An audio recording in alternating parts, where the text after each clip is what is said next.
పరిశుద్ధుడైన మా తండ్రి, ఈ పునరుద్ధాన దినాన నీ పిల్లలైన మమ్మల్ని అందరినీ కృపతో జ్ఞాపకం చేసుకోండి ఆయన. ఈ దినాన నీ సత్యవాక్యము ద్వారా నీ ప్రజలైన నీ పిల్లలమైన మమ్మల్ని అందరినీ మీరు దర్శించండి, మాతో మాట్లాడండి.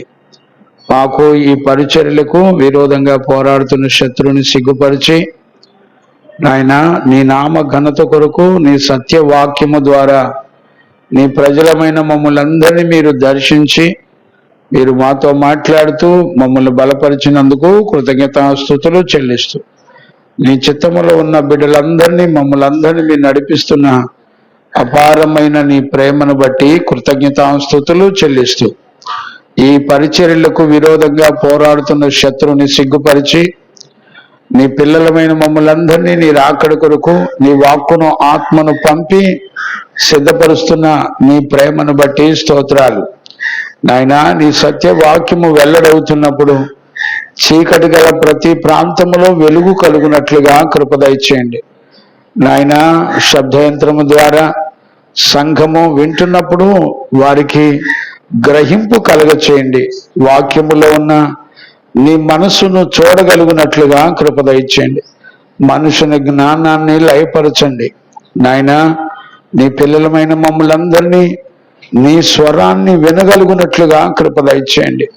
నీ నామ ఘనత కొరకై ఈ పరిచర్యలు జరిగించి ఒక గుంపు పరిశుద్ధ జనాంగాన్ని నీ రాకడలో నిన్నెదుర్కోవడానికి సిద్ధపరిచినందుకు కృతజ్ఞతాస్తుతులు చెల్లిస్తూ యేసు నామంలో అడిగి పొంది ఉన్నాము తండ్రి, ఆమెన్. ప్రార్థన ఆలకించి అడిగినవన్నీ మన జీవితంలో నెరవేర్చి మహిమగల ప్రభు రాకడ కొరకు మనందరినీ సిద్ధపరిచిన యేసయ్యకు స్తోత్రము చేయదము. స్తోత్రం స్తోత్రం స్తోత్రం స్తోత్రం స్తోత్రం.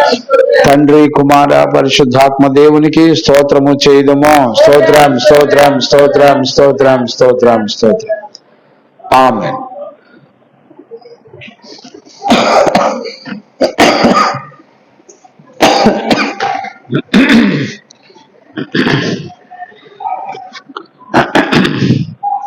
చూడండి నాన్న, మనందరం కూడా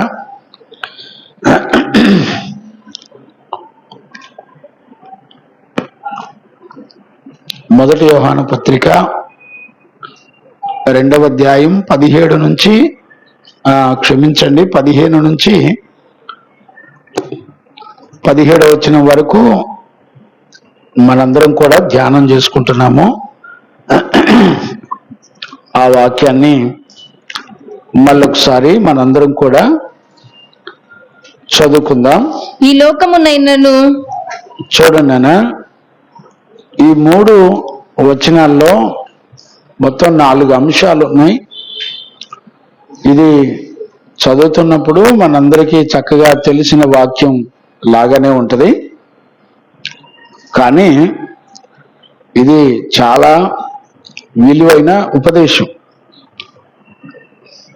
ఇప్పటికీ దగ్గర 18 గంటలు మనం ఈ మొదటి యోహాను పత్రిక ధ్యానం చేసుకుంటూ వచ్చాం. ఈరోజు మనం నేర్చుకునేటువంటి విషయాలు చాలా ఘనమైనవి, చాలా విలువైనవి. ఎప్పుడు కూడా మీరు వచ్చే ముందుల లాస్ట్ సెక్షన్ విని వస్తే ఏం చెప్పానో అనేది చక్కగా ఆ నడక అర్థమవుతుంది. చూడండి, ఆ మాటలు మనం మరలా చదువుకొని జ్ఞాపకం చేసుకుందాం. ఈ లోకమునైనను లోకములో ఉన్న వాటినైనను ప్రేమింపకుడి. లోకములో ఉన్న వాటినైనను మీరు ప్రేమించవద్దు. ఒకవేళ ఎవడైనను లోకమును ప్రేమించిన ఎడల తండ్రి ప్రేమ వానిలో నుండదు. తండ్రి యొక్క ప్రేమ వానిలో ఉండదు. లోకములో ఉన్నదంతయు. చూడండి, మొదటి 15వ వచనంలో మనం చదివితే లోకాన్ని ప్రేమించటం లేక తండ్రిని ప్రేమించటం. ఇక్కడ మనం చదువుకునేటప్పుడు ఈ 15వ వచనంలో 3 సార్లు లోకము అనే మాటని మనం చదువుకున్నాం. లోకము అనే మాట మీరు ఆత్మ అక్కడ నడిపింపును దేంతో పోల్చిందంటే ప్రేమతో పోల్చింది. అంటే లోకము దేవుని ప్రేమ ఇట్ ఈస్ క్వైట్ ఆపోజిట్. ఇక్కడ ప్రేమ అనేది కామను, కానీ ఇది లోకం యొక్క ప్రేమకు దేవుని యొక్క ప్రేమ కంప్లీట్గా వేరువేరుగా ఉంటాయి. ప్రేమ అనేది అన్నిటికంటే అతి శ్రేష్టమైంది, ఫర్ ఎవర్, ఎప్పటికీ మిగిలి ఉండేది, చివరికి నిలిచి ఉండేది కూడా ప్రేమయే. ప్రేమ కాకుండా ఇంకేది భూప్రపంచంలో ఎప్పటికీ నిలిచి ఉండే సామర్థ్యం ఇక దేనికి లేదు.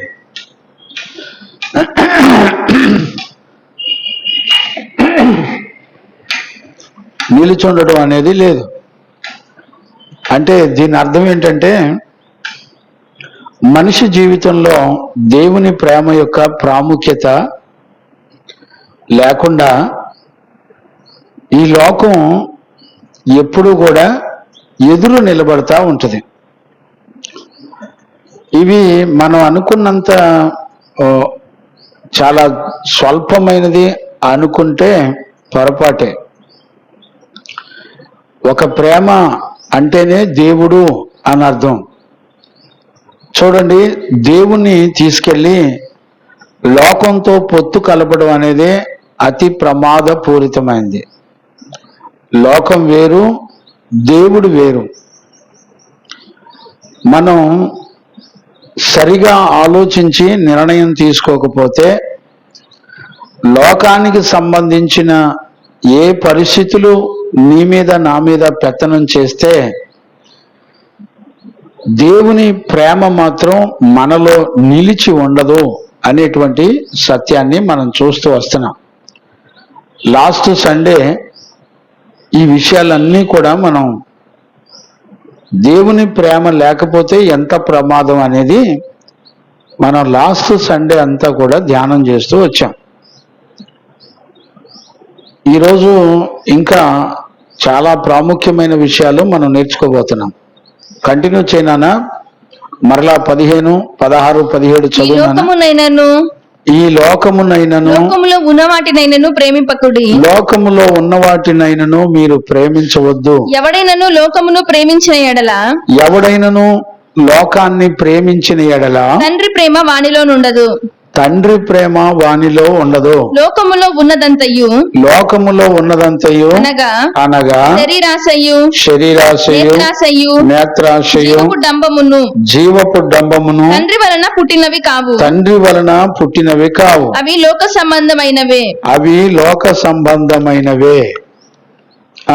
లోకమును దాని ఆశయు గతించిపోవును గాని దేవుని చిత్తమును జరిగించువాడు నిరంతరమును నిలుచును. దేవుని చిత్తమును జరిగించువాడు నిరంతరము నిలిచి ఉండును. దేవునికి మహిమ కలుగును గాక.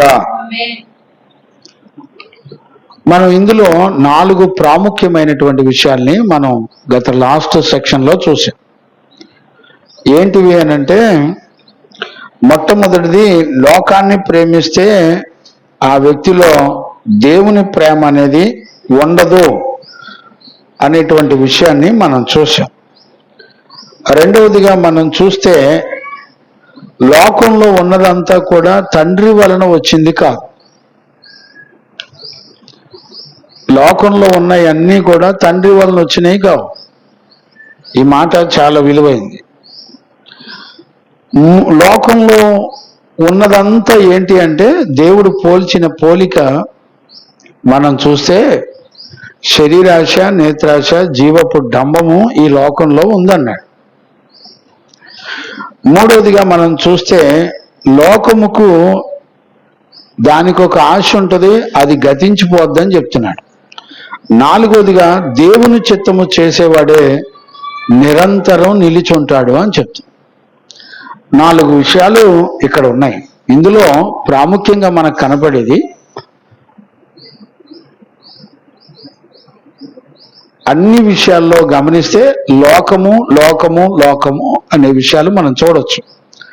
అంటే ఇక్కడ దేవుని దృష్టికి లోకం అంటే ఏంటి, అపవాది దృష్టికి లోకం అంటే ఏంటి, మనుషుల దృష్టికి లోకం అంటే ఏంటి? ఇక్కడ ముగ్గురు వ్యక్తులు ఉన్నారు, కానీ మాట మాత్రం ఒకటే. లోకము అనేది కామన్. ముగ్గురు వ్యక్తుల ముందల లోకం అనేది చాలా కామన్. అయితే దేవుని దృష్టిలో లోకం అంటే ఏంటి, అలాగే సాతాను దృష్టిలో లోకం అంటే ఏంటి, మనుషుల దృష్టిలో లోకం అంటే ఏంటి? మనం లాస్ట్ సెక్షన్లో దేవుని దృష్టిలో లోకం అంటే ఏంటో మనం చెప్పుకుంటూ వచ్చాం. అక్కడి వరకు చెప్పేపాటికి టైం అయిపోయింది, ఆపేశాం. ఈరోజు సాతాను దృష్టిలో లోకం అంటే ఏంటి, దేవుని దృష్టిలో లోకము అంటే ఏంటి అనేటువంటి విషయాలు మనందరం కూడా నేర్చుకోవడానికి దేవుని ఆత్మ మనందరికీ సహాయం చేసి నడిపించును గాక. ఆమేన్. ఇక్కడ చూడండి, దేవుడు లోకమును ఎంతో ప్రేమించెను. ఇప్పుడు దేవుడైతే లోకాన్ని ప్రేమించవచ్చు, మనల్నేమో మీలో లోకాన్ని గనక ప్రేమిస్తే దేవుని ప్రేమ మీలో ఉండదని చెప్పేసి, దేవుని దృష్టిలో లోకం అంటే అర్థం ఏంటో తెలుసుకున్నాం. దేవుని దృష్టిలో లోకం అంటే మనుషులు అని మనం చూసాం. ఆయన తన అద్వితీయ కుమారుని లోకములోనికి పంపి ఆయన తన ప్రజలందరినీ కూడా రక్షించినట్లుగా మనం చూసాం గత లాస్ట్ సెక్షన్లో. అంటే దేవుని దృష్టిలో ప్రజలందరినీ రక్షించడం అనేది దేవుని యొక్క సంకల్పంగా లోకాన్ని మనం చూడొచ్చు. ఆ విషయాలన్నీ కొద్ది కొద్దిగా లాస్ట్ సెక్షన్లో మనం చూస్తూ వచ్చాం. ఈరోజు మనం ఇందులోనే అపవాదికి లోకానికి సంబంధం ఏంటి అనేటువంటి విషయాలు మనం చూడొచ్చు. దేవునికి మహిమ కలుగునగాక. Praise the Lord. చూడండి నాన్న, మత్తయి సువార్తలో మనం గనుక చదివితే 4వ అధ్యాయము 8వ వచనాన్ని మనం చదువుకోవచ్చు. మత్తయి సువార్త 4వ అధ్యాయము అపవాది 8వ వచనాన్ని మనం చదువుకోవచ్చు. మరలా అపవాది మిగుల ఎత్తైన ఒక కొండ మీదకి ఆయనను తోడుకొని పోయి, మిగుల ఎత్తైన ఒక కొండ మీదకి ఆయనను తోడుకొని పోయి, ఈ లోక రాజ్యములన్నిటినీ, చూడండి, ఈ లోక రాజ్యములు అన్నిటినీ, వాటి మహిమను ఆయనకు చూపి, వాటి మహిమంతయు ఆయనకు చూపించి, నీవు సాగిలపడి నాకు నమస్కారము చేసిన ఎడల, నీవు సాగిలపడి నాకు నమస్కారము చేసిన ఎడల వీటన్నిటినీ నీకు ఇచ్చదనని ఆయనతో చెప్పగా, వీటన్నిటినీ నేను నీకు ఇచ్చేదనని ఆయనతో చెప్పగా, యేసు వానితో, ఉమ్, సాతానా పొమ్ము, ప్రభువైన చాలే. ఇక్కడ మనం సాతాను దృష్టిలో లోకం ఎలా ఉందనేది మనం చూడొచ్చు. ఇప్పుడు లోకం మీద సాతానుకి లోక రాజ్య మహిమలన్నీ కూడా సాతానుకు అప్పగించబడ్డాయట. అవన్నీ యేసయ్యకు ఒకసారి చూపించి సృష్టికర్త అయిన దేవుణ్ణి ఏమని అడుగుతుందంటే, నువ్వు నాకు మొక్కు అని అడుగుతుంది. అందుకు యేసుక్రీస్తు చెప్పిన మాట ఏంటి, నీ దేవుడైన యెహోవాని నువ్వు స్తుతించి ఆరాధించాలని చెప్పి లేఖనములో ఇలాగున్నది అని దేవుడు చెప్తూ దానిని గద్దించాడు. ఇక్కడ చూడండి, మీకు కొంచెం ఇంకా వివరంగా అర్థం కావాలంటే మీరు లూకాసు వార్త 4వ అధ్యాయంలోకి వస్తే చాలా బాగుంటుంది. లూకాసు వార్త 4వ అధ్యాయము 6వ వచనాన్ని చదువుకుంటే, ఈ అధికారం అంతయు, ఇప్పుడు చూడండి, ఇక్కడ లూకాసు వార్తలో ఏమంటాడంటే, సాతానికి ఈ లోకం యొక్క అధికారం వచ్చిందంట, అధికారం ఇవ్వబడిందంట. ఈ అధికారమంతయు, ఈ అధికారమంతయు, ఈ రాజ్యముల మహిమయు, చూడండి, అధికారము ఈ రాజ్యముల యొక్క మహిమ నీకిత్తును, నీకిత్తును. అది నాకు అప్పగింపబడి ఉన్నది. చూడండి, అంటే ఒక అధికారము, ఈ లోకం మీద అధికారము, దానికి ఒక మహిమ ఉందంట, అది అప్పగించబడిందంట. ఎవరికి? అపవాదికి. ఇప్పుడు ఈ లోకంలో దుష్టుడు ఉన్నాడని, వాడికి కూడా ఒక అధికారం ఉందని, అధికారాన్ని ఒకళ్ళు అప్పగించారంట. ఎవరు అప్పగించారు ఊహిస్తారా? ఎవరు అప్పగించారో ఊహించారా? లోకంలో సాతానికి ఒక అధికారం ఇవ్వబడింది, అది ఎవరో ఒకళ్ళు ఇచ్చారట. ఇప్పుడు సాతానికి అధికారం ఇచ్చిన వాళ్ళు ఎవరు? మీరు గమనించినట్లయితే దేవుని యొక్క వాక్యం ఏ విషయాలు వెల్లడవుతున్నాయా అని వెతికేవాడు ఎవడో తెలుసా? ఈ లోకంలో ఇప్పుడు మనం వాక్యం విన్నాం కదా, వాక్యం విన్న తర్వాత దేవుడు ఏం చెప్పాడు అని రివిజన్ చేసుకునే వాళ్ళు ఎవరు లేరు. కానీ ప్రపంచంలో దేవుడు ఏం మాట్లాడాడు తన ప్రజలతో అని వెతికి వెంటాడి పరిశీలనగా చూసేవాడు ఎవడో తెలిసిన? లూసిఫర్. చూడండి, దేవుడు ఎవరితో మాట్లాడాడు అని వెతుకుతూ వచ్చేటప్పుడు అపవాదికి ఎవరు కనపడ్డారు? అవ్వమ్మ కనపడింది. కానీ దేవుడు ఎవరితో మాట్లాడాడు? ఆదాముతో మాట్లాడాడు. కానీ అపవాదికి కనపడింది ఎవరు? అవ్వమ్మ. ఏంటి రీజన్ ఏంటి ఆలోచించారా మీరు? ఆలోచించడానికి టైం ఎక్కడ ఉంటుంది అసలు? కనీసం దైవజనులు చెప్పిన ఉపదేశాన్ని మరలా రివిజన్ చేసుకోకపోతే ఆత్మ ఏ ఉద్దేశంతో నిన్ను నన్ను దర్శిస్తుందో అర్థం కాదండి. టైం పాస్ కార్యక్రమాలు జరుగుతున్నాయి. ఇప్పుడు చూడండి, ఈ రోజున మట్టలాదివారం అని చెప్పి, అంతేనా? వాడు మట్టలాదివారం అయ్యా, మట్టలాదివారం అని చెప్పి ఊర్లు మొత్తం గొట్టాలు వేసుకొని మట్టలు వేసుకొని ఎగిరే వాళ్ళు బొచ్చిన మంది ఉన్నారు. యేసు ప్రభు లోకానికి సువార్త ప్రకటన నేర్పిన తర్వాత అపోస్తులకి ఎక్కడా కూడా అపోస్తులు సంఘాల్లో మట్టలు పట్టుకొని ఆదివారం రోడ్లమ్మడి తిరగమని ఎక్కడ చెప్పలా. అలాంటి కార్యక్రమం ఎక్కడ చేయలా. అవి ప్రవచనాలు నెరవేర్చబడినట్లుగా చేసి ముగించబడ్డాయి. ఇప్పుడు చూడండి, ప్రజలు సత్యవాక్యాన్ని మర్చిపోతున్నారు. కానీ సాతాను దేవుడు ఏం మాట్లాడా అని ఎతికి చూస్తూ ఉండడాన్ని మనం చూడొచ్చు.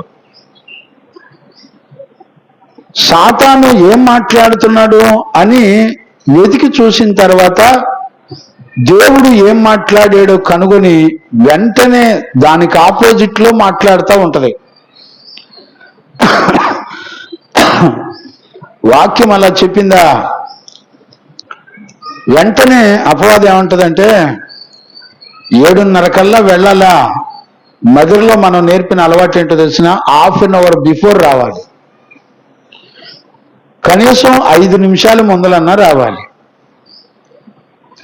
ఇప్పుడు దైవజనుడు దేవుడు ఏ సంకల్పాన్ని బట్టి, ఏ ఉద్దేశాన్ని బట్టి, చూడండి ఇక్కడ 7:30కి మనం ప్రారంభించుకుంటాం. 7:30కి దేవుని ఆత్మ నాకంటే ముందర ఇక్కడ కూర్చుంటది. నేనన్నా ఒక 5 నిమిషాలు అటు ఇటుగా వస్తూ ఉంటా, గడగడ వణికిపోతూ ఉంటా. మనకి భయం ఉంటుందండి. దేవుడిచ్చిన రక్షణ అన్నా, ఆయన ప్రేమన్నా, మన మనస్సాక్షికి ఉన్న చులకన, నువ్వేం విత్తుతున్నావో అదే పంట కోస్తావు. దాని రిజల్ట్ నీ దగ్గరికి వస్తుంది. నీకు జీవాన్నిచ్చి నీ పాపాన్ని, నీ నాశనాన్ని, నీ మరణాన్ని, వాటన్నిటి అధికారం నుండి దేవుడు విడిపిస్తున్నాడు.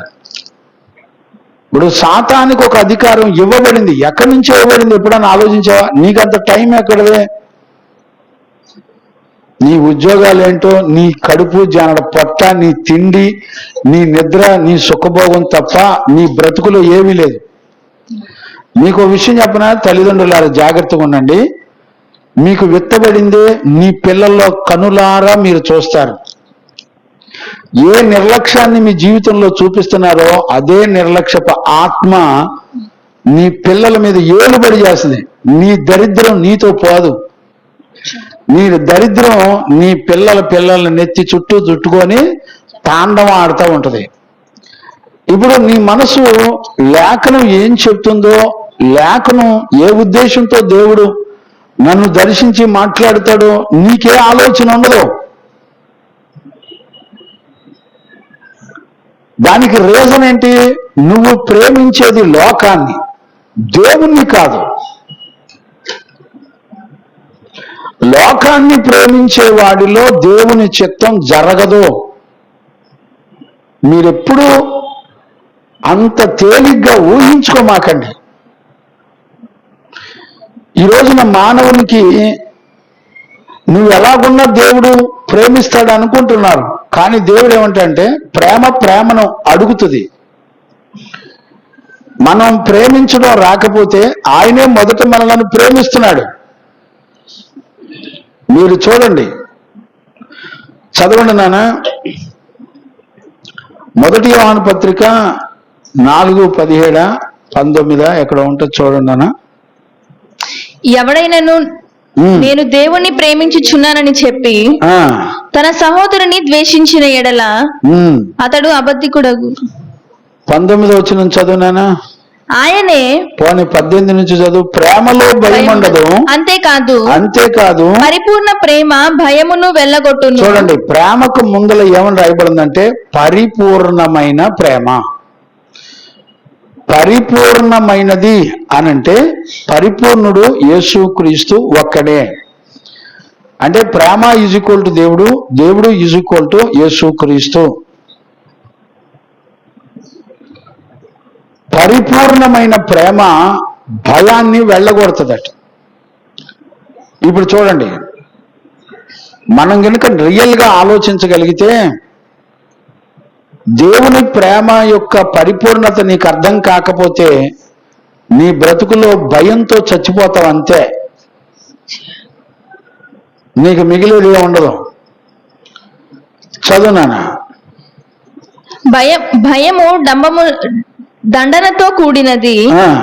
భయపడువాడు ప్రేమయందు పరిపూర్ణము చేయబడిన వాడు కాడు. చూడండి, భయపడేవాడు ప్రేమయందు పరిపూర్ణము చేయబడిన వాడు కాడు. ఆయనే మొదట మనలను ప్రేమించెను గనుక చెప్తున్నాడు. ఒక ప్రేమ ఎలా ఉంటుందో ఇప్పుడు చెప్తున్నాడు. ఇప్పుడు భయం అనే పదానికి అర్థం ఏంటి? అసలు భయం అనే పదానికును ప్రేమ అనే పదానికి అర్థం ఏంటి? అసలు ఏ పదాన్ని ఏ పదంతో దేవుడు పోల్చి చూపిస్తున్నాడు? ఎప్పుడన్నా నువ్వు గుర్తుపెట్టావా?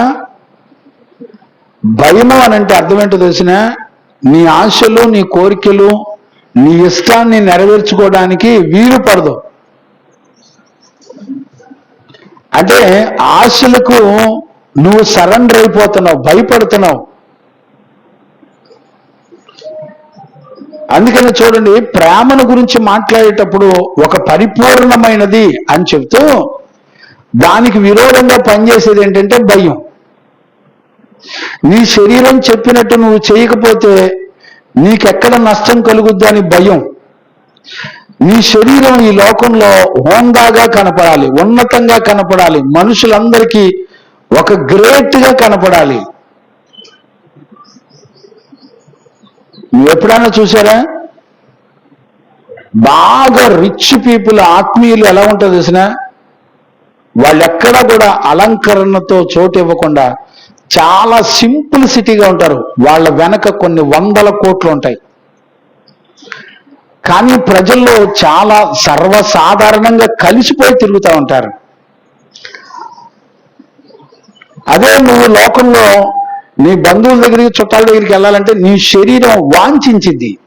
నువ్వు ఎలాగుండాలి, ఇంత రిచ్గా ఉండాలి, నీకు ఒక మంచి స్పెషల్ బైక్ ఉండాలి, నీ హెయిర్ కటింగ్ ఇలాగ ఉండాలి, నీకు గడ్డ ఉండాలి, నీకు మీసాలు ఉండాలి, నీకు చక్కటి అందం ఉండాలి. ప్రవీణ్ పగడాల గారు ఒక మెసేజ్ చెప్తూ ఆయన ఏమంటారంటే, అందంగా ఉండండి, నో ప్రాబ్లం, కానీ దానికంటే ప్రాముఖ్యమైనది ఆత్మీయ సౌందర్యం అన్నాడు. నీ హృదయంలో ఉండు దానిని బట్టే నీ లోపల ఏదుంటే అదే బయటికి కనపడుద్దని చెప్పాడు కదా. నీ హృదయంలో అందం పట్ల ఆశించినప్పుడు బయటికి కనపరుచుకునేది కూడా అందమేగా. మళ్ళీ బయటికి బాగానే, బయటికి ఎట్టున్నా పర్లేదు, అంతరంగం లోపల మాత్రం దేవుని అలంకరణ ఉండాలని చెప్తున్నాడు. ఏం ప్రసంగాలండి! చూడండి, ఒక ప్రతిష్ఠితులు నమ్మదగిన అపోస్తుల దగ్గర మనం సత్యవాక్యాన్ని నేర్చుకోకపోతే చక్కటి తీయటి మాటలు చాలా సరదాగా 10 ఆజ్ఞల్లో 9 సూపర్గా చెప్పి ఒక్క దానిలో పులిసిన పిండి పెట్టి పంపిస్తారు అంతే. ఎప్పటికైనా సరే అపోస్తుల ద్వారా ప్రకటించబడిన ఉపదేశం విన్న పరిశుద్ధులు మాత్రమే నిలబడగలరు. ఏంటమ్మా మీరు పిల్లతో జాతరలు పెట్టుకుంటారని నాకు అర్థం కాదు. పిల్లతో జాతరలు పెట్టుకోవడానికి వచ్చేటట్టయితే మీరు వదిలేయటం మంచిది. మైండ్ పనిచేయదు అనుకుంటా మీకు.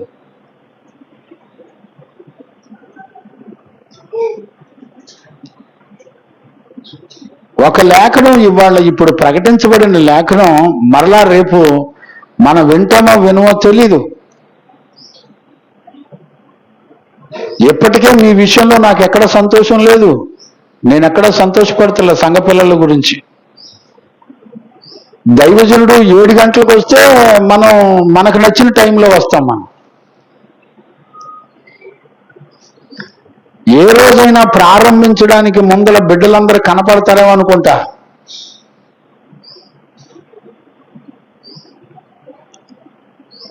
చూడండి, జాగ్రత్తగా అర్థం చేసుకోండి.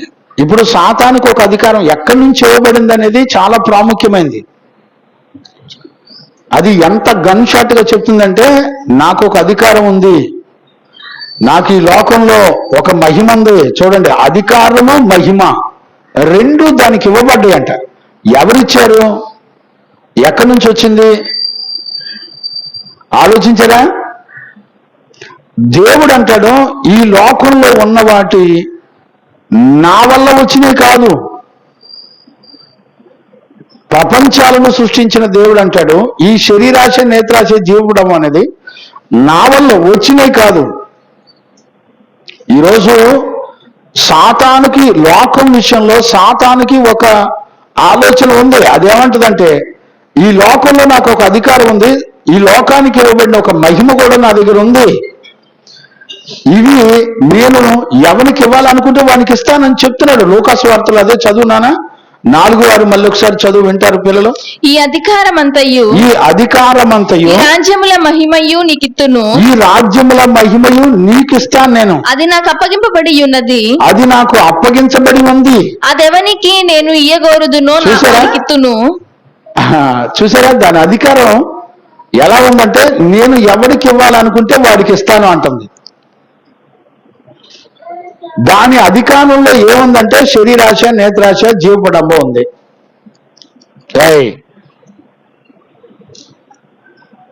కూర్చో, దెబ్బలు పడతాయి మళ్ళీ.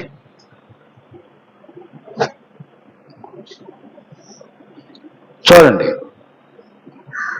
అధికారం ఇవ్వబడింది. అది ఎక్కడి నుంచి ఇస్తే అధికారం మహిమ ఏలుబడి చేస్తుంది? అదంతా ఒకరితో ఉంచదంట, స్ప్రెడ్ చేస్తుందంట. నేను ఎవరికి ఇవ్వాలనుకుంటే వాళ్ళకి ఇస్తాను అని అంటది. ఈ రోజున లోకమును ప్రేమించిన వాళ్ళని మనం ఎలా గుర్తుపట్టాలో ఇక్కడ ఈ టెక్స్ట్ లో మనం చాలా క్లియర్ గా చూడొచ్చు. లోక విషయంలో, లోకాన్ని ప్రేమించే విషయంలో ఒక వ్యక్తిలో లోకాన్ని ప్రేమించే విధానం ఎలా ఉంటుంది అనేది మనం చక్కగా చూడొచ్చు. ఇప్పుడు ఈ లోకం అధికారం, దాని మహిమ సాతానికి ఇవ్వబడింది. ఎక్కడి నుంచి ఎవరిచ్చారు అనేది ఇప్పుడు మనం చూస్తున్నాం. దేవుని యొక్క అధికారం, ఆయన సార్వభౌమాధికారం కలిగినటువంటి వాడు.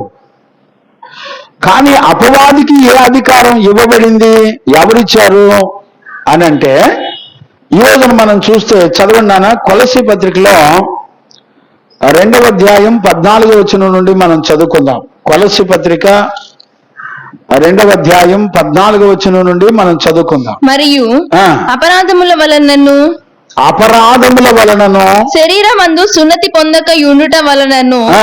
మీరు మృతులయ్యుండగా మీరు మృతులై ఉండగా, దేవుడు వ్రాతపూర్వకమైన ఇప్పుడు చూడండి, దేవుడు వ్రాతపూర్వకమైన ఆజ్ఞ వలన ఆజ్ఞ వలన మన మీద మన మీద రుణముగాను మనకు విరోధముగాను నుండిన ఉండిన పత్రమును ఆ. మేకులతో సిలువకు కొట్టి ఈ పత్రాన్ని మేకులతో సిలువకు కొట్టి, దాని మీద ఆ, చేవ్రాతను తుడిచివేసి అపవాదికి అధికారాన్ని, మహిమను ఎవరిచ్చారు? ఇప్పుడు చూడండి, ఎవరైనా రుణగ్రస్తులు అప్పు తీసుకోవాలంటే అప్పు ఇచ్చేవాడు ఏం చేస్తాడు? ఏయ్, ఏయ్,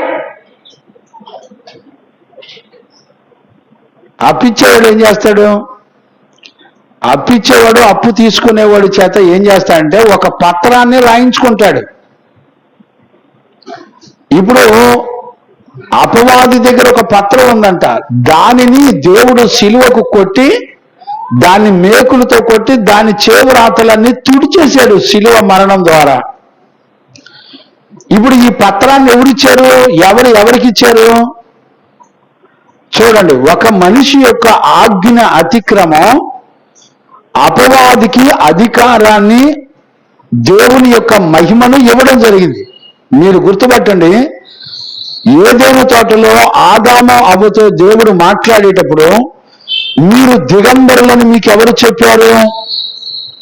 చూడండి, ఆదాము అవ్వలో దిగంబరులైపోయారు. అంటే దేవుడిచ్చిన అధికారము, దేవుడిచ్చిన మహిమా వస్త్రమును అపవాదికి దోచుకుంది. ఎలాగా? దేవుడు మీతో ఏం మాట్లాడాడు చూడండి, ఎంత సింపుల్ గా జరిగిపోతుందో చూడండి. దేవుడు మీతో ఏం మాట్లాడాడు? పండు తినొద్దన్నాడా? ఏం కాదు, తిన్నా కూడా ఏం కాదు, ఇంకా తింటే మీరు దేవదూతల్లాగా ఉంటారు. చూడండి, అధికారము, మహిమ ఒక నీతిమంతుని దగ్గర నుంచి ఎలా కోల్పోతున్నారో చూడండి. జస్ట్ దేవుడు మాట్లాడిన తర్వాత అపవాది మనలో పుట్టించే చిన్న ఆలోచన, టైంకి వెళ్ళిపోతే ఏమైంది? జస్ట్ ఊరికే ఎగ్జాంపుల్కి ఆ మాట చెప్తున్నాను. టైంకి వెళ్ళిపోతే ఏమైంది? ఏం కాదు, నిదానంగా వెళ్ళండి, పర్వాలేదు. ఈరోజు దేవుని వాక్యం వినపోతే ఏమైంది? పెద్ద నష్టమేం కాదే. వాక్యం చెప్పేవాడు ఎవడో దుర్మార్గుడు, అన్యాయస్తుడు, మోసం చేసేవాడు వాక్యం చెప్పే పాస్టరు. సో నువ్వేం వినక్కర్లేదు. నువ్వు వినకపోయినా అసలు నీలో గొప్ప భక్తి ఉంది, నువ్వు సూపర్ టాపర్ అంటది. అసలు నువ్వే దేవదూతలాగా ఉన్నావు అంటది. మీరు జాగ్రత్తగా అర్థం చేసుకోకపోతే ఈ లోకానికి అధికారాన్ని, మహిమను మనకు దేవుడిచ్చిన పరిశుద్ధతలో నుండి కోల్పోయి మనం దిగంబరులమై మన మహిమను అపవాది చేతికి వ్రాతపూర్వకంగా రాసి తాకట్టు పెట్టుకుంటున్నాం. ఎప్పుడైతే దేవుని మాట నువ్వు నిర్లక్ష్యం చేసి ప్రవర్తిస్తున్నావో వెంటనే నువ్వు అపవాదికి తాకట్టు పెట్టుకున్నావన్న సంగతి గుర్తుపెట్టుకో. నీ అధికారం అంతా కూడా, దేవుడు నీకు ఇచ్చిన అధికారం అంతా కూడా అపవాది దోచుకుందనే సంగతి గుర్తుపెట్టుకోండి. ఇప్పుడు సాతానికి అధికారము, మహిమ ఇవన్నీ కూడా ఎవరయ్యి? దేవుడు తన పిల్లలకి ఇచ్చిన దాన్ని అబద్ధం చెప్పి మన దగ్గర దోచుకుంది అపవాది.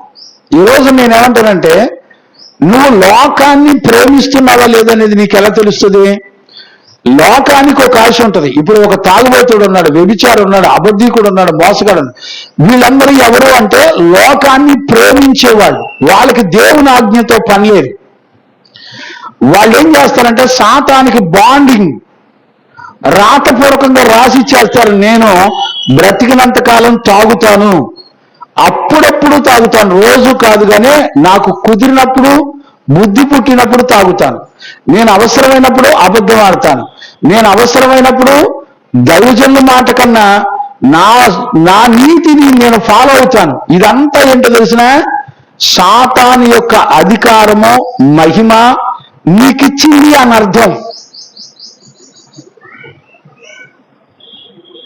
ఇప్పుడు మీరు మన జీవితంలో ఏ రోజు నువ్వు ఆజ్ఞలను మీరు ఏ రోజు దేవుడు మాట్లాడిన తర్వాత ఆయన మాటకు విరోధమైన ఆలోచన నీలోకి ప్రవేశిస్తుందో వెంటనే నువ్వు లోకాన్ని ప్రేమిస్తున్నావని, లోకం యొక్క సాతాను యొక్క అధికారం, శరీరాశ, నేత్రాశ, జీవపు డంబము, అది దానిని ప్రేమించి దాని అధికారం కిందకి నువ్వు వెళ్ళిపోయావన్న సంగతి గుర్తుపెట్టుకోవాలి. ఏమండి, చాలా తేలిగ్గా వింటున్నాం. విన్న వెంటనే భయంతో కూడిన మనసు వస్తుందండి? రాదు. ఎందుకంటే నీ మనస్సాక్షి పాడైపోయింది. నువ్వు లోక పద్ధతులను అనుసరించి నడుస్తున్నా దేవుడు దయగలిగిన వాడు, నన్ను క్షమిస్తాడు, నన్ను ఆదరిస్తాడు, నాకేం పర్వాలేదు, నేను ఎలాగున్నా దేవుని యొక్క ప్రేమ నన్ను ఆదరిస్తుందని నిన్ను భ్రమపరుస్తూ ఉంటుంది. చూడండి, దేవుడు మాట్లాడిన తర్వాత సాతాను ఎలా మాట్లాడతాడో ఖచ్చితంగా నువ్వు గుర్తుపట్టగలగాలి. ఎలా గుర్తుపట్టగలుగుతావు? నీకెలా అర్థమవుద్ది? ఇప్పుడు చూడండి, మార్కు సువార్త 16వ అధ్యాయంలో, ఇదిగో మీరు పాములను పట్టుకున్నప్పుడు వాటి విషయం మిమ్మల్ని ఏం చేయదు. అవన్నీ ఉంటే చూడండి, ఆ మాటలు 18 ఎక్కడ ఉంటే చూడనా? 18 చదువునానా? పాములను ఎత్తి పట్టుకొందురు, మీరు పాములను ఎత్తి పట్టుకొందురు, మరణకరమైన దేదియు త్రాగినను. ఇప్పుడు చూడండి, మరణకరమైనది ఏదియును మీరు తాకినప్పుడు అది వారికి హాని చేయదు, అది వారికి హాని చెయ్యదు. రోగుల మీద చేతులుంచినప్పుడు వారు స్వస్థత నొందుదురని వారితో చెప్పెను. ఇప్పుడు చూసారా, పాములను ఎత్తి పట్టుకుందరు, మరణకరమైనది ఏది త్రాగినను నీకేం కాదు, ఏ హాని చేయదని వాక్యం ఉంది కదా. ఇప్పుడు ఇదే వాక్యాన్ని పట్టుకొని ఇప్పుడు సాతాను మన దగ్గరికి వస్తాడు. బాబు, దేవుడు పండు తినొద్దు అన్నాడు కదా, నువ్వు పండు తిన్నా కూడా నీకేం కాదు అని అంటాడు. ఇప్పుడు చూడండి, ఇక్కడ రాయబడిన మాటలో సాతాను యొక్క యుక్తిని మనం ఎలా గుర్తుపడతాం? మీరు సర్పములను పాములను ఎత్తి పట్టుకుంటారు, మీరు విషం కానీ ఏదైనా త్రాగినా, ప్రమాదకరమైనది తాగినా మీ ప్రాణానికి ఏ హాని కలగదన్నాడు, దేవుడే చెప్పాడుగా అని చెప్పి ఒక దైవజనుడి దగ్గరికి ఒక పాము విషాన్ని తీసుకొచ్చి తాగు, మీరు చావరు, ఆ వాక్యం చెప్పిందిగా అంటారు. మీరు ఒక లాజిక్ను గుర్తుపట్టకపోతే, సాతానుకు ఉన్న అధికారాన్ని గుర్తుపట్టకపోతే మనం ఖచ్చితంగా మోసపోతాం. ఏంటిదది? దేవుడు ఎప్పుడు కూడా మరణకరమైన దాన్ని ఇచ్చి మిమ్మల్ని నశింప చేయడానికి ఇష్టపడడం. మరణకరమైనది ఏదొచ్చినా ఆయన మిమ్మల్ని విడిపించడానికి ఇష్టపడతాడు. మరి మరణకరమైన దానిలోకి మిమ్మల్ని నడిపించేది ఎవరో? లూసిఫర్. మీరు తాగండి మీకేం కాదు అని దేవుడు చెప్పాడుగా అంటాడు. ఇక్కడ మనం ఆ చిన్న ఆలోచనని జాగ్రత్తగా గ్రహించబోతే ఖచ్చితంగా మనందరం మోసపోతాం. దేవుడు ఎప్పుడైనా సరే ఆయన ఎన్నడూ కూడా ప్రాణాన్ని నష్టపరిచేదాన్ని నీ దగ్గరికి తీసుకొచ్చి నువ్వు చావమని ఎప్పుడూ కూడా దేవుడు మాట్లాడడం. ఆయన మాట్లాడడం మొదలు పెడితే రాబోయే ప్రమాదం నుండి నువ్వు ఎలా విడుదల పొంది జాగ్రత్త పడాలో దేవుడు మాట్లాడతాడు. ఆయన చెప్పిన తర్వాత కూడా నీకు తెలియకుండానే ఒకవేళ విషం వెనుక నీ శరీరంలోకి వచ్చిన ఆ విషం వల్ల వచ్చే ప్రమాదం యొక్క ప్రాణాపాయ స్థితి నుండి దేవుడు నిన్ను ఖచ్చితంగా విడిపిస్తాడు. కానీ సాతాను ఏమంటదంటే, నువ్వు వెళ్ళి విషం తాగు, నువ్వు వెళ్ళి ఊరేసుకో, నువ్వు వెళ్ళి లారీ కింద పడు, లేకపోతే నువ్వు చనిపో అని మరణం వైపు తిప్పి నడిపించేది లూసిఫర్. గుర్తుపట్టారా? చూడండి, ఆ వివేకం కనుక మన జీవితంలో లేకపోతే సాతాను ఈ లోకం మీద దాని యొక్క అధికారం ఎలా ఉంటుందో, దాని మహిమ ఎలా ఉంటుందో, ఎవరు అప్పగిస్తే వచ్చిందో గుర్తుపట్టడం చాలా కష్టం. ఈ అంత్య దినాల్లో సాతాను చేసేది అదే. ఈ రోజుల్లో పాస్టర్లని ఒక రాజకీయ నాయకులు గనక ఎలా వాడుకుంటున్నారో ప్రజలని, ఈ రోజున సేవ కూడా అలానే వాడుకుంటున్నారు. రాజకీయ నాయకులు డబ్బులతో ప్రజలను పోగు చేసుకుంటా ఉంటారు మీటింగ్లకి. రాజకీయ నాయకుల యొక్క వాల్ పోస్టులు, బ్యానర్లు, ఫోటోలు, వీడియోలు ఎక్కడ చూసినా పబ్లిసిటీ విపరీతంగా ఉంటుంది. ప్రభుదాసుడు అనేవాడు ఎవడైనా సరే మనుషుల కంటికి కనపడుటకు కాక అని ఎఫెసీ సంఘానికి అపోస్తలుడైన పౌలు రాస్తే, దేవునాత్మ ప్రసంగం చేయదు, ఈడు ప్రసంగం చేస్తాడు. వీడికి డబ్బు ఉంది కాబట్టి వీడి ఫోటో తప్ప, వీడికి డబ్బు ఉంది కాబట్టి జనాల ఊళ్ళో చుట్టుపక్కల ప్రజలందరినీ పోగు చేసుకొచ్చి ఒక రాజకీయ నాయకులు కనుక చేసినట్టుగా చేస్తున్నారండి సేవని. మళ్ళీ ఈ పాస్టర్ గారు నడిచేటప్పుడు పిల్లలు వెనక పక్క ఎదరు పక్క బాడీ గార్డ్ లాగా అటో 10 మంది ఇటో 10 మంది గబ గబ గబ గబ నడవటం. యు ఆర్ ఏ ఫూల్, నువ్వు ఒక ఫూల్వి pastor, you are a fool. దేవుని యొక్క వాక్యాన్ని ఒక పరిశుద్ధ అలంకరణ చేత నువ్వు చేయవలసిందే తప్ప, ఆయన చిత్తము చొప్పున ఏ గొర్రెకు నువ్వు వాక్యం చెప్పావో ఆ గొర్రె నీకు ఏ పాలు ఇస్తే ఆ పాలు తాగి సేవ చేయాలి. నీ సేవలో నీ ఆస్తి గాని, నీ బలం గాని, నీ తెలివితేటలు గాని, నీ కలిగిన జ్ఞానాన్ని గాని వాడి నువ్వు సేవ చేస్తే యు ఆర్ ఏ ఫూల్, నువ్వు ఒక ఫూల్వి. గమనించారా? బైబిల్లో ఎక్కడ చూసినా అపోస్తుల యొక్క జీవిత చరిత్ర చూడండి. వాళ్ళు తమకు కలిగినవన్నీ విడిచిపెట్టి యేసుక్రీస్తును వెంబడించి విశ్వాసము ద్వారా తన సంఘములో ఉన్న పేదలకు వాళ్ళకొచ్చిన కానుకలన్నీ పంచిపెట్టి వాళ్ళందరూ సమిష్టిగా తిని తాగి మహిమగల ప్రభు రాకడ కొరకు సిద్ధపడ్డారు. నువ్వు వేసుకున్న ఫోటోలకి, వీడియోలకి అయిన ఖర్చు నువ్వు వాక్యం చెప్పిన సంఘం ఇచ్చిన డబ్బులేనా? నువ్వు ఉద్యోగం చేస్తూ డబ్బులు సంపాదిస్తూ నీ డబ్బులతో మీటింగ్లు, సేవకులు, కోటాలు పెడితే పనికి రాదు. దేవుని చేత అంగీకరించబడదు. ఎవరి దగ్గర నేర్చుకొని వచ్చావు? ఎవరి దగ్గర నేర్చుకొని వచ్చి సేవ నేర్చుకొని చేస్తున్నావు? మోసం చేయమాకండి.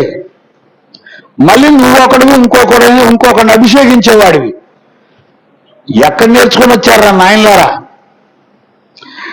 దేవుని యొక్క సేవ ఒక దైవజనుడు ఎలా చేయాలో బైబిల్ చదివే వాళ్ళు లేరు. పరిశుద్ధుల దగ్గర అపోస్తల ఉపదేశం వింటే నీకు అర్థమైంది. నీ ఒళ్ళు చూపించుకొని, నీ శరీరం చూపించుకొని బతకడమే సరిపోతుంది నీ జీవితం మొత్తం. ఒక వ్యక్తి దేవుణ్ణి ఆరాధించాలంటే 2 రెక్కలతో ముఖం కప్పుకోవాలి, 2 రెక్కలతో దేహాన్ని కప్పుకోవాలి. అంటే తన శరీరం కానీ, తన రూపం కానీ, తన దేహం యొక్క బలం కానీ కనపడకుండా, దాని మీద ఆధారపడకుండా నిరాధారుడుగా దేవుని 2 రెక్కలతో ఆరాధించి స్తుతించాలి. 2 రెక్కలంటే ఏంటి? ఒకటి స్తుతి, ఒకటి ప్రార్థన. స్తుతి, ప్రార్థన అనే 2 రెక్కలతోనే నువ్వు దేవుని ఆరాధించాలి. ఇది సంఘానికి దేవుడిచ్చిన ప్రత్యక్షత.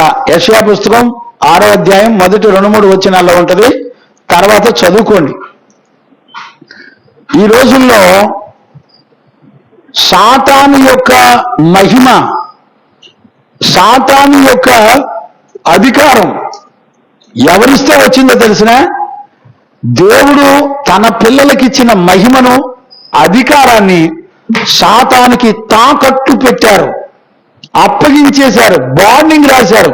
నేను ఇలానే తాగుతా, నేను ఇలానే వ్యభిచారం చేస్తా, నేను ఇలానే అబద్ధాలు ఆడతా, నేను ఇలానే సేవ చేస్తా, నేను ఉద్యోగం చేసుకుంటూ సేవ చేస్తా. ఎవరు చెప్పారా నాయన? నీ వయసు అంతా ఉద్యోగం చేసి డబ్బులు సంపాదించి బతికేవారు. రిటైర్ అయిన తర్వాత సేవ చేయడానికి బయలుదేరారు హీరో గారు. మళ్ళా హీరో గారు మన సేవను నిందిస్తున్నాడు. బతుకులో సేవ చేయడానికి అర్హత ఏంటో తేల్చుకో ఫస్ట్. నీ వయసు అంతా డబ్బులు సంపాదించుకోవడానికి ఖర్చు పెట్టావు, ఇప్పుడు వచ్చి నేను సేవ చేస్తానని బయలుదేరావు. ఎంతమందిని మోసం చేస్తారా నాయన? పిచ్చి పిచ్చి వేషాలు వేస్తూ పిచ్చి పిచ్చి సేవలు చేయమాకండి.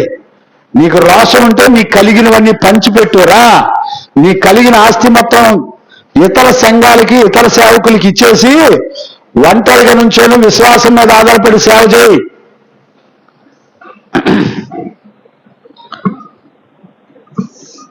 ఒక యవ్వనస్తుడండి తన జీవితాన్ని మార్చుకొని మోకాళ్ళ ప్రార్థన చేస్తూ దిద్దుబాటు చేసుకొని సేవ చేస్తున్నాడు. అది సేవ అంటే. సేవ చేయి, విశ్వాసం మీద ఆధారపడి సేవ చేయి. ఇప్పుడు ఈ పాఠంలో మనం నేర్చుకోవాల్సింది ఏంటంటే, దేవుడు ఇచ్చిన ఆజ్ఞను మనం విడిచిపెట్టినప్పుడు ఆ ఆజ్ఞ ద్వారా దేవుడు మనకిచ్చింది ఏంటంటే ఒక అధికారాన్ని ఇచ్చాడు. ఈ లోకంలో సకల పాపములన్నిటినీ కూడా గద్దించే అధికారాన్ని దేవుడు మనకిచ్చాడు. అందుకని దైవజనులు గద్దించినప్పుడు, ప్రార్థించినప్పుడు దేవుడు వారి పక్షాన్ని నిలబడి వారికి మేలు చేయడాన్ని మనం చూస్తున్నాం. ఎంతో మంది దైవజనులు కన్నీరు కార్చడాన్ని బట్టి దేవుని యొక్క అధికారము వాళ్ళ బలహీనతల మీద నుంచి విడిపించి వాళ్ళ కట్లను తెంచి దేవుడు వారికి రక్షణ, మారు మనసు, పాపక్షమాపణిస్తున్నాడు. చూడండి, ఈ రోజున మనం లోకాన్ని ప్రేమిస్తున్నామా, అపవాదిని ప్రేమిస్తున్నామా, దేవుణ్ణి ప్రేమిస్తున్నామా? ఎలా గుర్తుపట్టగలుగుతాం? ఎప్పటికి అర్థమవుతుంది? దేవుడు మనకిచ్చిన ఆయన మహిమా ప్రభావ అధికార బలాన్ని సాతానుకు మనమిచ్చిందే. ఇకనైనా ఈ రోజున ఒక బలమైన తీర్మానం చేసుకోండి. ఈ రోజు నుంచి నేను నా దేవుణ్ణే ప్రేమిస్తాను, లోకము దాని పోకడను నేను ఎన్నడూ కూడా ఇష్టపడను అనే తీర్మానాన్ని నువ్వు చేసుకోకపోతే నువ్వు కోల్పోయేదేంటో తెలిసిన? దేవుని ప్రేమను నువ్వు కోల్పోతావు. ఆయన ప్రేమను నువ్వు కోల్పోతే నీ జీవితంలో భయం చేత నిన్ను నువ్వే మరణానికి అప్పగించుకొని చనిపోతావు. నీ ముగింపు నాశనకరంగా ఉంటుంది. ఈ రోజుల్లో చాలా మందికి ఈ రోజు నాకు బలం ఉంది, ఆరోగ్యం ఉంది, పర్లేదని తాగేవాడు తాగుతున్నాడు. ఒక రోజున వాడికి విరక్తి కలిగి వాడికే వాడు ఊరేసుకొని చస్తాడు. జాగ్రత్తగా ఉండండి. తన పాపం మరణానికి తీసుకెళ్ళిపోతా ఉంటుంది. మన చుట్టూ ఆజ్ఞ అతిక్రమం యొక్క మరణం ఏలుబడి చేస్తూ ఉంటుంది. మరణం నుండి నిన్ను తప్పించేది దేవుని యొక్క అధికారం, దేవుని యొక్క మహిమ. ఈ రోజున మనం దిగంబరులం అయిపోయి ఒక దిగంబరత్వంలోనే ఆదాము దేవుని ఎదుటే నిలబడుతున్నా కూడా ఆదాముకు గ్రహింపు రావటల్లా. గమనించారా? ఈ రోజున దిగంబరత్వంలోనే ఉండి ఆదాము దేవునితో మాట్లాడినట్టుగా అనేక మంది ప్రార్థనలు చేస్తున్నారు. ముందల నీ దిగంబరత్వాన్ని కాపాడుకో. ఈ రోజున దేవుడిచ్చిన అధికారం, మహిమను పోగొట్టుకొని బతకొద్దు, పోగొట్టుకొని సేవ చేయొద్దు. అందుకని మీరు సేవకులై ఉండడం కన్నా రెండంతల తీర్పులు వస్తాయి. జాగ్రత్త. ఉంటే సరిగ్గా ఉండి వాక్యం బోధించండి. నీకు చెప్పాడా? అదేమనంటే మమ్మల్ని అనొద్దు అంటున్నారండి. మా ఇష్టం, మీకు నచ్చినట్టు సేవ చేసుకోండి, చేసుకో. ఎవడు కాదన్నాడు? దేవునికి మహిమ కలుగును గాక. Praise the lord. ఈ రోజున మనం చూస్తుంటే ఆ లూకా సువార్త 4:6 చూస్తుంటే అధికారము, మహిమ సాతానుకు అప్పగించబడింది. అది నేను ఎవరికి ఇస్తే మన దగ్గర ఉంటుంది. ఇప్పుడు చూడండి, మనం పరిశుద్ధ లేఖనాల్లో మనం చూద్దాం. చదవండి నాన్న. యోహాను సువార్తలో యేసు ప్రభు మాట్లాడుతున్న మాటలు మనం చూడొచ్చు. చదవండి నాన్న. 12వ అధ్యాయము, యోహాను సువార్త 12వ అధ్యాయము 31 చదవండి నాన్న. ఇప్పుడు ఈ లోకమునకు తీర్పు జరుగుచున్నది, ఇప్పుడు ఈ లోకమునకు తీర్పు జరుగుతుంది కాబట్టి ఆ. ఈ లోకాధికారి బయటకు త్రోసివేయబడును. చూసారా? ఏయ్.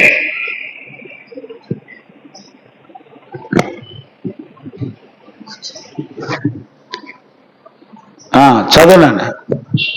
ఇప్పుడు ఈ లోకమునకు తీర్పు జరుగుచున్నది, ఇప్పుడు దేవుడు చెప్తున్నాడు లోకానికి జడ్జిమెంట్ జరుగుతుంది. ఇప్పుడు ఈ లోకాధికారి బయటకు త్రోసివేయబడును. గమనించారు మీరు? ఈ లోకాధికారి బయటికి తోసివేయబడు. ఇప్పుడు బయటికి తోసివేయబడును అంటే అర్థం ఏంటి? బయట అంటే వెలుపల, అవునా? వెలుపల త్రోసివేయబడేవాడు ఎవరు? వెలుపల అనే మాటకు అర్థం ఏంటి? మీరు చూసారా ఎప్పుడన్నా? ప్రకటన పుస్తకంలో చూసారా? చదవండి నాన్న. ప్రకటన పుస్తకం 22,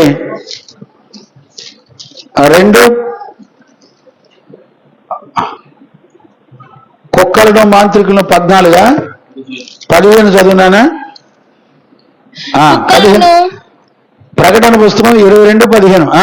కుక్కలను, మాంత్రికులను, వ్యభిచారులను, నరహంతకులను, విగ్రహారాధికులను, అబద్ధమును ప్రేమించి, అర్థమవుతుందండి? అబద్ధమును ప్రేమించి జరిగించు ప్రతి వాడును వెలుపట నుందురు. అబద్ధమును ప్రేమించి జరిగించేవాడు ఎక్కడుంటాడు? వెలుపట అంటే అర్థం ఏంటో తెలిసినా? నరకంలో ఉంటాడు అని అర్థం. వెలుపట అంటే హే, అక్కడే ఉంటది, పండ్లు కొరుకుట, వేదన ఉంటది. ఇప్పుడు అపవాదికి దేవుడు తీర్పు తీర్చాడు. ఎవడైనా లోకాన్ని ప్రేమిస్తే అతను అపవాదితో పాటు దేవుని యొక్క తీర్పులో ఉన్నాడు అని గుర్తుపెట్టుకోవాలి. భయపడే వాళ్ళు ఎవరు లేరండి, గ్రహించుకునే వాళ్ళు అంతకన్నా లేరు. చూడండి, గొట్టాల్లో వాక్యం విని ఇంట్లో ఇళ్లలో కూర్చుంటారు. ధైర్యం తెచ్చుకొని వచ్చి సంఘములో చేర్చబడి సత్యవాక్యాన్ని ఉన్నది ఉన్నట్టుగా విని గ్రహించి నేర్చుకోవడానికి ఒకరు రాడు. మొహమాటం, భర్త అంటే మొహమాటం. మా ఆయన ఏమనుకుంటాడో, సంఘాలు మారిస్తే ఏమనుకుంటారో. సంఘాలు మార్చడం కాదురా నాన్న, అది సంఘాలు కావు. సంఘం అంటే సంఘానికి ఒక క్రమశిక్షణ ఉంది. సంఘం అంటే ఏంటి? మచ్చలేనిది సంఘం, కళంకం లేనిది సంఘం, ముడత లేనిది సంఘం, వాక్యం చేత ఉదక స్నానం చేయబడేది సంఘం, వాక్యము చేత కడగబడి పరిశుద్ధ జీవితం చేసేది సంఘం. నువ్వు ఎక్కడికెళ్తే అక్కడ సంఘం అనమాక, ఎక్కడికి వెళ్తే అక్కడ సంఘం పాస్టర్ గారు అనమాక. అపోస్తుల దగ్గర ఉపదేశాన్ని విని ఆదిమ సంఘాల్లో అపోస్తులు ఏ ఉపదేశం చెప్పి సంఘాన్ని కట్టారో అదే ప్రకటన తప్ప వేరొక బోధ ఏం చెయ్యక్కర్లా. లేనిది ఉన్నది లేనట్టుగా నువ్వు కల్పించి నీ మహిమను, నీ సంతోషాన్ని చూసుకొని నువ్వేం ప్రసంగాలు చేయాల్సిన అవసరం లేదు. అక్కడ ఉన్నది వివరంగా చెప్తే చాలు. తిమోతితో పౌలు అంటాడు, తిమోతి, నేను నీకు ఏ సంగతులు బోధించుతునో ఆ సంగతులే సంఘములకు నువ్వు బోధించు. చూసారండి లేఖనాలు ఎప్పుడైనా గమనిస్తున్నారా? గలతీ పత్రిక 1:6లో మేము ప్రకటించిన సువార్త కాక వేరొక సువార్త ఎవరైనా ప్రకటిస్తే వాడు శాపగ్రస్తుడు. మట్టలాదివారం అని ఎక్కడన్నా సంఘాలకు నేర్పారండి? యాడ్ నేర్చుకొని వచ్చి చేస్తున్నారు పిచ్చి పనులు. ఈ ఆడిసెమ్మల కంటే చెప్పలేం. నెంబర్ 1 కిలాడి దొంగల ముఠ. దేవుని ఆత్మల్ని నరకానికి దగ్గరుండి తీసుకెళ్తున్నారు. జాగ్రత్తగా ఉండండి. దేవునికి మహిమ కలుగునుగా. చూడండి, ఇక్కడ 15వ వచనంలో కుక్కలను, వ్యభిచారులు, నరహంతకులను, విగ్రహారాధికులను అబద్ధమును ప్రేమించి. అబద్ధములకు జనకుడు ఎవరు చెప్పండి? అబద్ధములకు జనకుడు ఎవరు? యోహాను సువార్త 8:44 నుంచి చదివితే అక్కడ రాయబడి ఉంది. అబద్ధములకు జనకుడైన అపవాది. వాడెల్లప్పుడూ అబద్ధముల గురించే మాట్లాడతాడు. మీరు గుర్తుపెట్టారా? అబద్ధములు ప్రేమించి అంటే అర్థం ఏంటి? అబద్ధాన్ని ప్రేమించడం అంటే ఏంటి? లోకాన్ని ప్రేమించడం. లోకంలో ఉన్నదంతా ఏంటి? లోకంలో ఉన్నవన్నీ కూడా శరీర కార్యాలు. ఎన్నో ఉన్నాయి లోకంలో. ఎన్ని రకాల పాపాలు ఉన్నాయో జీవ గ్రంథంలో దేవునాత్మ చక్కగా రాయించింది. చూసేవాళ్ళు ఎవరున్నారు? తిండిపోతులు, త్రాగుబోతులు దేవుని రాజ్యంలో ఉండరు. తిట్టుబోతులు దేవుని రాజ్యంలో ఉండరు. బూతులు ఆడేవాడికి దేవుని రాజ్యం లేదు. ఏమండి? ఒక అబద్ధం ఆడేవాడికి దేవుని రాజ్యం లేదు. అబద్ధం అంటే ఏంటి? వాక్యంలో చెప్పబడింది కానిది ఏదైనా కూడా అబద్ధమే. ఏ రోజు తండ్రి అయినా తల్లి అయినా పిల్లలైనా లేఖనములో ఉన్న సత్యమును గురించి మాట్లాడమే తప్ప వాక్యం కాకుండా నీ నోట ఏ మాట వచ్చినా అది అబద్ధమే. అందుకని దేవుడు అంటున్నాడు, నువ్వు అబద్ధమును ప్రేమించి జరిగించావు గనక నువ్వు వెలుపల పండ్లు కొరుకుటి వ్యాధులు ఉండేటువంటి స్థలంలోకి నువ్వు గెంటి వేయబడతావు. అందుకనే అపవాదిని, ఈ లోక అధికారిని దేవుడు తీర్పు తీర్చాడు. దేవుడు తీర్పు తీర్చాడు. స్పష్టంగా చెప్పబడింది. వాక్యాన్ని కాకుండా నువ్వు దేవుని ప్రేమించినా నువ్వు లోకాన్ని ప్రేమిస్తున్నావు అనే సంగతి నువ్వు ఖచ్చితంగా గుర్తుపట్టాలి. చదవన్నానా? ఇంకొక మాటను చదవన్నానా? అక్కడే యోహాను సువార్త 14:30 కూడా చదవండి. ఇకను మీతో విస్తరించి మాటలాడను, ఈ లోకాధికారి వచ్చుచున్నాడు. చూడండి, ఈ లోకం యొక్క అధికారి వస్తున్నాడు. నాతో వానికి సంబంధం ఏమీ లేదు. అసలు నాతో వాడికి సంబంధాలు ఏమీ లేవు.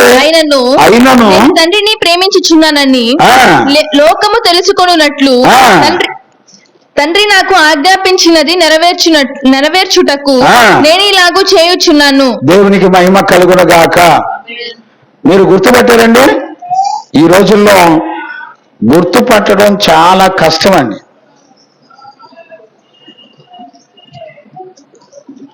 ఈ లోకాధికారికి నాకు ఏమి సంబంధం లేదు. వాడి అధికారం వేరు, దేవుని అధికారం వేరు. మీరు ఇంకా చదవండి, లూకా 22:53 కూడా చదవండానా? లూకా సువార్త 22వ అధ్యాయము 53 కూడా చదవండానా? నేను అనుదినము మీ చెంత దేవాలయంలో ఉన్నప్పుడు మీరు నన్ను పట్టుకొనలేదు. అనుదినం మీ దగ్గర నేను మీతోనే ఉన్నాను, దేవాలయంలోనే సంచరిస్తూ తిరిగాను, మీరు నన్ను పట్టుకోలేదు. అయితే ఇది మీ గడియయు అంధకార సంబంధమైన అధికారమును అనెను. అంధకార సంబంధమైన అధికారము అనెను. మీరు గుర్తుపెట్టారా? దేవునికి మహిమ కలుగునుగాక. అందుకనే చూడండి నాన్న, ఇక్కడ మీకు ఒక మాటను కూడా జ్ఞాపకం చేస్తాను. చూడండి,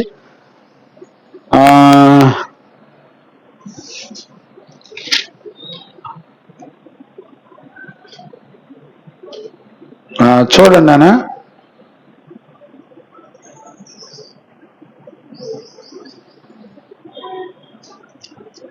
నా రాజ్యము ఈ లోక సంబంధమైనది కాదు అని అంటాడు. ఎక్కడది?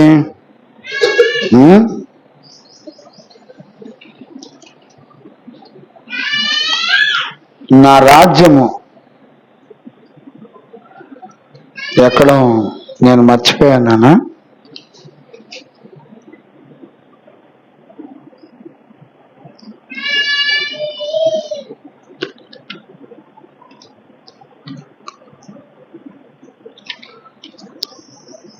ఇహలోక సంబంధమైన రాజ్యము కాదు నా రాజ్యం అని అంటాడు ఆయన. మన మత్తయిలోనా ఏం? సరే, దేవునికి మహిమ కలుగునుగాక. మీరు చూసుకోండి, తర్వాత ఆ మాట కూడా రాసుకోండి. నా రాజ్యము ఇహలోక సంబంధమైన రాజ్యము కాదు. పోనీ పిలాతుతో కూడా చెప్తాడు 18లో, లోక 18లో పిలాతుతో కూడా చెప్తాడు. అక్కడేనా? పోనీ చూడండి ఆ మాట.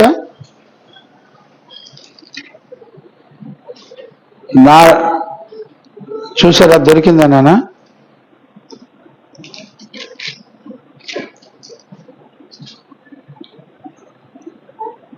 నువ్వు క్రీస్తువా?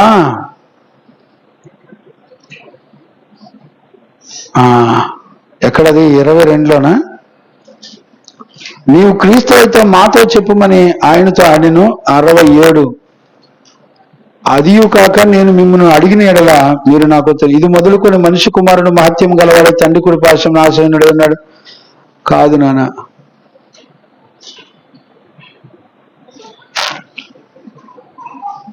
నా రాజ్యం ఇకలోక సంబంధమైనది కాదు అని అంటాడు అనమాట. సరే, దేవునికి స్తోత్రం. మీరు తర్వాత చూడండి. గమనించారా నాన్న?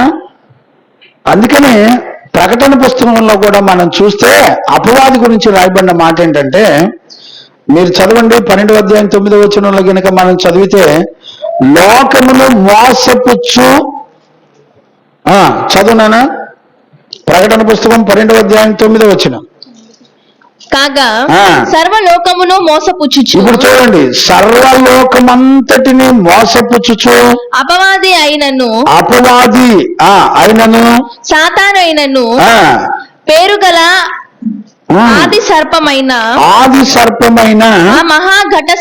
ఆ మహాఘట సర్పము పాదద్రోయబడెను. చూడండి, వాడు ఎస్పెషల్లీ ఈ భూమండలం మీదకి ఎక్కడది? 18:36. 18లో చూడమన్నాను కదా, లూకాసు వార్త 18:36. యోహాను, క్షమించండి నాన్న, యోహాను సువార్త 18:36 చదవండి. యేసు నా రాజ్యము లోక సంబంధమైనది కాదు, ఈ లోక సంబంధమైనది కాదు. నా రాజ్యము లోక సంబంధమైనదైతే యూదులకు అప్పగింపబడకుండునట్లు నా సేవకులు పోరాడుదురు గాని నా రాజ్యము ఇహ సంబంధమైనది కాదనెను. అందుకు పిలాతు నీవు రాజువా? చాలే, నా రాజ్యం ఈ లోక సంబంధమైంది కాదు. ఈ లోక సంబంధం అయితే నేను కేకేస్తే 12 వ్యూహ సమూహాలు వస్తాయంట. ఒక్కొక్క వ్యూహానికి ఎంతమంది నాకు గుర్తులేదు, 6,000 మందా 12,000 మందా? ఒక్కొక్క వ్యూహానికి ఒక్కొక్క దేవదూత 1,70,000 మందిని సంహరించగలరు. 12 వ్యూహ సమూహాలు వస్తాయంట ఆయన కేకేస్తే. నా రాజ్యం ఈ లోక సంబంధమైన రాజ్యము కాదు. ఇప్పుడు మన మీద ఇప్పుడు చూడండి, ఒక ప్రేమ అనే దానిలో ఈ రోజున ఎన్ని ప్రత్యక్షతలు చూస్తున్నామో చూడండి. నిజంగా మనం లోకాన్ని ప్రేమిస్తున్నామా దేవుని ప్రేమిస్తున్నామా అనే విషయం కనుక మన జీవితంలో రూఢిపరచుకోకపోతే మనం ఎక్కడ మోసగించబడుతున్నామో అర్థం కాకుండానే సమయం గడిచిపోద్ది. నా సమయం అయిపోతుంది. దేవునికి మహిమ కలుగును గాక. అందుకని బాక్స్ పెట్టండి, లేకపోతే గొట్టాలు తీసేసి బాక్స్ పెట్టండి. దేవునికి మహిమ కలుగును గాక. Praise the Lord. Hallelujah.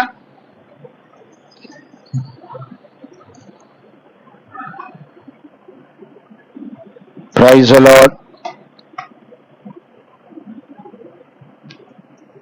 Praise the Lord. Praise the Lord. Praise the Lord. Praise the lord.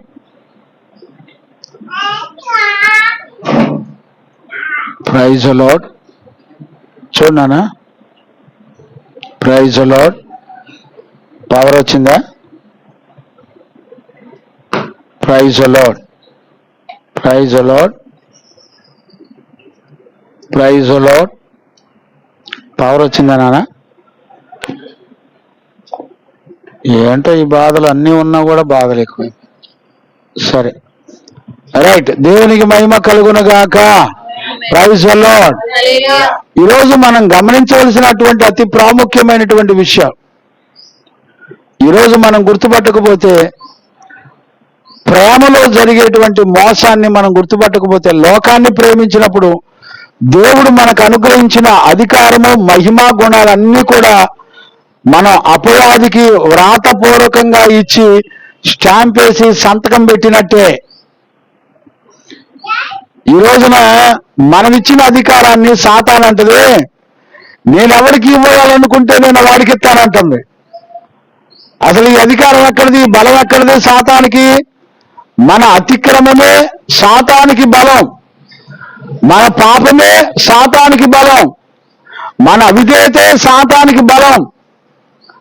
అందుకనే ఈరోజు మనం గమనించవలసింది ఏంటంటే సాతానికి అధికారాన్ని మహిమను వాడు దోచుకోవడానికి గల కారణం ఏంటంటే మనమే దానికి గల కారణం. అందుకనే ఏ వ్యక్తిలో ఆజ్ఞ అతిక్రమం ఉంటుందో, ఏ వ్యక్తిలో దేవుని ప్రేమ ఉండదో ఆ వ్యక్తి ఖచ్చితంగా సాతాను యొక్క ప్రేమలో లోకాన్ని ప్రేమించే వ్యక్తిగా ఉంటాడు. ఆ వ్యక్తిలో దేవుని ప్రేమ ఇక ఎన్నడూ కూడా పరిపూర్ణం చేయబడదు. దేవుని ప్రేమ లేకపోతే మనం ఎన్నడూ కూడా మనం దేవుని యొక్క చిత్తాన్ని చేయలేం, ప్రభు యొక్క రాకడికి సిద్ధపడలేం. కాబట్టి ఈరోజు ఈ పునరుద్ధాన దినాన ఒక దైవజనుడిగా నేను మిమ్మల్ని అందరినీ బ్రతిలాడుకుంటున్నాను.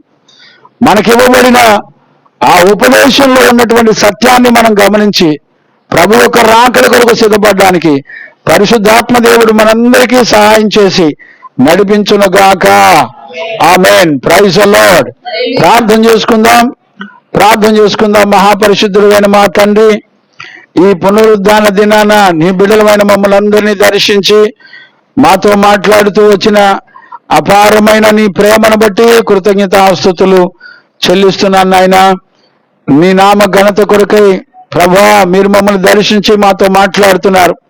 15, 16, 17, 3 వచనాల్లో ఎవరైనా లోకమును ప్రేమించినగా వానిలో దేవుని ప్రేమ ఉండదు అని మీరు స్పష్టంగా చెప్తున్నారు నాయన.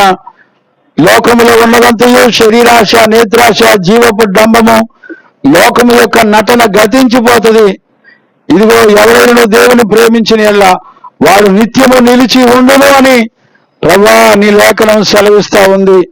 ప్రభా నీ బిడ్డలమైన మమ్మల్ని అందరినీ ఇదిగో 3 భాగాలుగా మమ్మల్ని దర్శించి మాట్లాడుతూ ఉన్నారు.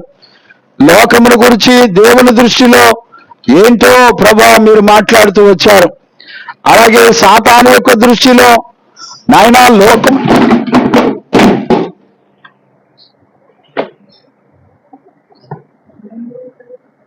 ప్రార్థన చేసేటప్పుడు పిచ్చి పని లేదు నాన్న, ఏం పని పాటలేదా?